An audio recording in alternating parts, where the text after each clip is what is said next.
दोस्तों क्या आपको पता है एक प्रकार की ऐसी बीमारी होती है जिसमें इंसानों को छोटी छोटी आवाज़ों से डर लगता है। दोस्तों क्या आप जानते हैं शॉपिंग करते टाइम दुकानदार से पैसे कम कराने में कौन ज्यादा माहिर होता है। और दोस्तों एक बीमारी ऐसी होती है जिसमें इंसान को अपने बॉडी से रिलेटेड चिंता हमेशा सताती रहती है। तो दोस्तों अगर आप भी इन सब के बारे में नहीं जानते हैं तो बने रहिएगा वीडियो के एंड तक। नंबर 1 दोस्तों, अगर आप किसी को पसंद करते हो और चाहते हो कि वो भी आपको पसंद करने लगे तो उसके लिए आपको एक ट्रिक यूज करना पड़ेगा। दोस्तों ये ट्रिक आप कहीं पर भी यूज कर सकते हैं, चाहे आप कॉलेज में हो या कहीं जॉब कर रहे हो। दोस्तों सबसे पहले आप जिसको पसंद करते हैं उससे आप कोई सवाल पूछो जिससे कि वो आपसे बात करे, वो उस क्वेश्चन के बारे में आपसे डिस्कस करे। दोस्तों ऐसा करने से वो धीरे धीरे आप में इंटरेस्ट होने लगेगा। दोस्तों आप उससे कुछ भी पूछ सकते हैं किसी भी चीज के बारे में, चाहे वो चीज आपको पहले से ही क्यों न पता हो। दोस्तों इससे ज्यादा चांस है कि वो इंसान आपसे इंप्रेस होगा और आपसे बातें करना चाहेगा। नंबर 2 दोस्तों, क्या आपको पता है अगर आप किसी चीज को लेकर ज्यादा परेशान या चिंतित हैं और आप उस चीज के बारे में किसी को बता नहीं सकते हैं तो आप चिंता मत करिए। दोस्तों साइकोलॉजी का कहना है कि अगर आप किसी बात से परेशान या दुखी हैं तो आप अपना मूड ठीक करने के लिए आप अपने करीबी दोस्त या जिससे ज्यादा पसंद करते हैं उसके पास जाइए और उसका हाथ पकड़कर कुछ देर आराम से बैठिए। दोस्तों आपको बिना उससे कुछ कहे ही आपका मन हल्का हो जाएगा। नंबर 3 दोस्तों, क्या आपने कभी किसी को अपने सिर पर हाथ रखकर बैठे हुए देखा है? ऑफकोर्स जरूर देखा होगा। तो दोस्तों साइकोलॉजी कहती है कि अगर कोई व्यक्ति अपने सिर पर हाथ रखकर बैठा है तो इसका मतलब वह तनाव में है या किसी बात को लेकर टेंशन में है। दोस्तों साइकोलॉजी कहती है कि अगर कोई व्यक्ति तनाव या टेंशन में रहता है तो वह कुछ इस तरीके की प्रतिक्रिया करता है। लेकिन अगर आप इस बात को कंफर्म करना चाहते हैं कि क्या वह सच में परेशान है तो उसके लिए आपको उसके पास जाकर उसका हाल चाल या उसके तबीयत के बारे में पूछना है। यदि वह एक बार में नहीं बताया तो इसका मतलब वह सच में टेंशन में है। नंबर 4 दोस्तों, कई बार हम मेहनत कर रहे होते हैं और हमें कोई देखने वाला नहीं होता है, मतलब हमें सराहने वाला या हमारी तारीफ करने वाला कोई नहीं होता है तो हम उस समय डिमोटिवेट हो जाते हैं। लेकिन कुछ लोग जो ज्यादा समझदार होते हैं वे खुद पर गौर या खुद को शाबाशी देते हैं और फिर उस काम में लग जाते हैं। इसलिए साइकोलॉजी कहती है कि अगर आप भी मेहनत कर रहे हैं और आपको उस काम के लिए कोई ताली बजाने वाला नहीं है तो आप वहाँ पे खुद के लिए ताली बजा सकते हैं, खुद को कॉम्प्लीमेंट कर सकते हैं। नंबर 5 दोस्तों, क्या आप जानते हैं इस दुनिया में 2 तरीके के लोग होते हैं, एक वो जो केवल पैसों पर ध्यान देते हैं और एक वो जो सीखने पर ध्यान देते हैं। दोस्तों साइकोलॉजी कहता है कि जो व्यक्ति सीखने पर ध्यान देता है वो ज्यादा पैसा कमा सकता है, क्योंकि जो लोग सोचते हैं कि हमें कैसे भी करके पैसा कमाना है तो वो पैसा तो कमाते हैं पर लिमिट में। दोस्तों जो व्यक्ति सीखने पर ज्यादा ध्यान देता है वो कहीं भी किसी भी हाल में पैसा कमा सकता है। इसलिए दोस्तों आप पैसे से ज्यादा सीखने पर ध्यान देंगे तो पैसा खुद ब खुद आपके पास आएगी। नंबर 6 दोस्तों, बहुत लोग कहते हैं कि उनके चलते मेरा यह काम पूरा नहीं हो पाया या मेरा सपना अधूरा रह गया। तो दोस्तों आपको बता दें इंसान किसी दूसरे की वजह से अपना लक्ष्य नहीं खोता है, बल्कि वह खुद ही अपने लक्ष्य तक नहीं पहुंच पाता है, क्योंकि उसका दिमाग उसके लक्ष्य तक, उसके सपने तक पहुंचने में डिस्ट्रैक्ट करता है। एग्जाम्पल के तौर पर आप तो ये जानते हैं कि लोहा कितना मजबूत होता है, लेकिन वह बर्बाद भी खुद के ही चलते होता है। दोस्तों जब तक कि लोहे पर जंग ना लगे वह बर्बाद नहीं होगा। इसलिए आप दूसरों को ब्लेम करना बंद करके खुद पर और अपने लक्ष्य पर ध्यान दें।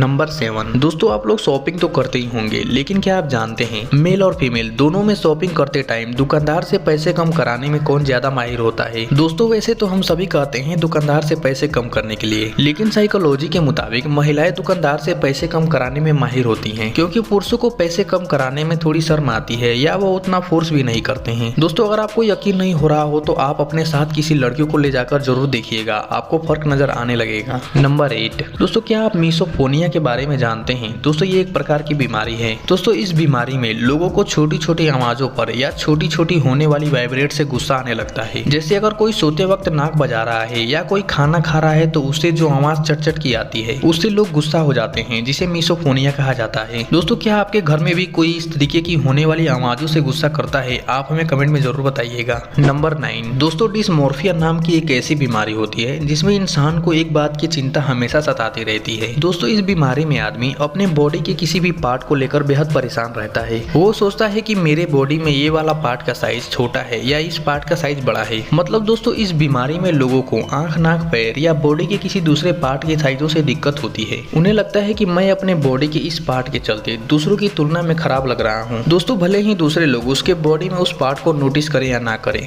नंबर 10 दोस्तों, क्या आपको पता है किसी व्यक्ति को कम और किसी व्यक्ति को ज्यादा गुस्सा क्यों आता है? दोस्तों आप लोग ऐसे भी लोग देखे होंगे जो कि छोटी छोटी बातों पर भी गुस्सा हो जाते हैं, और ऐसे भी लोग देखे होंगे जो बहुत कम गुस्सा होते हैं, वे हर बात को सीरियसली नहीं लेते हैं। दोस्तों साइकोलॉजी का कहना है कि इसके पीछे का मुख्य कारण है तनाव। मतलब जिस व्यक्ति को अपने काम को लेकर जितना ज्यादा स्ट्रेस या तनाव रहता है वो उतना ही जल्दी गुस्सा हो जाता है, मतलब वह अपने काम को लेकर सीरियस है, वह अपने कामों में अपने मन के मुताबिक रिजल्ट नहीं पा रहा है। तो दोस्तों अगर आपको ये वीडियो पसंद आई है तो प्लीज वीडियो को लाइक करके चैनल को सब्सक्राइब कर लीजिएगा और बेल आइकन को ऑल पे सिलेक्ट कर लीजिएगा, जिससे कि हमारी वीडियो अपलोड होती है उसका नोटिफिकेशन आपके पास पहुंच जाए। तो फिर हम मिलते हैं नेक्स्ट वीडियो में।